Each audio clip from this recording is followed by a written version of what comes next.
नमस्कार।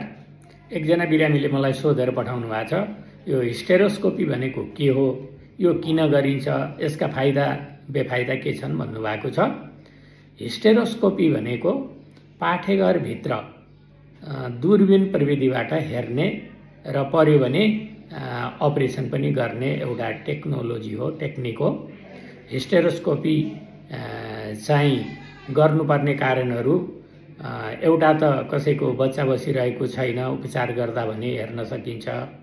पाठेघरभित्र कुनै पोलिप छ कि, एडेजन छ कि, पाठेघरको वालहरू ठिक छ कि छैन, ओस्टियाहरू ठिक छ कि छैन, त्यो पनि चाहिँ हेर्नको लागि, कपटी मिस भएको छ भने देख्नको लागि, निकाल्नको लागि हिस्टेरोस्कोपी गरिन्छ।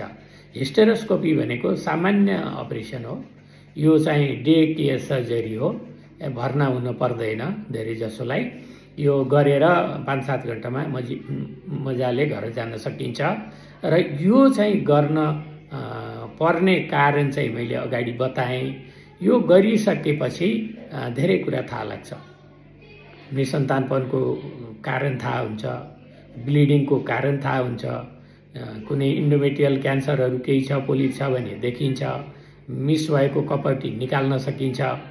यो चाहिँ पेट चिर्नु नपर्ने भएको हुनाले चाहिँ यसको रिकभरी छिटो छ र यसबाट धेरै इन्फर्मेसन थाहा हुन्छ। भविष्यमा गर्ने उपचारको लागि पनि यसले प्लान गर्न सकिन्छ र यो सस्तो पनि छ। ल्याप्रोस्कोपी जस्तो एक्सपेन्सिभ छैन यो। र यो गरिसकेपछि बिरामी भोलिपल्ट नै आफ्नो काममा फर्किन सक्छ।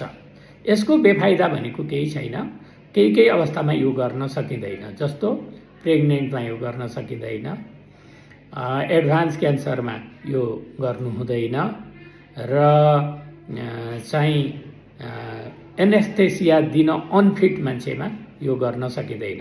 र आजकल त यो अफिस हिस्टेरोस्कोप भन्छन्, जसको लागि कुनै एनाल्जेसिया एनेस्थेसिया चाहिँदैन, ओपिडीमा पनि गर्न सकिन्छ।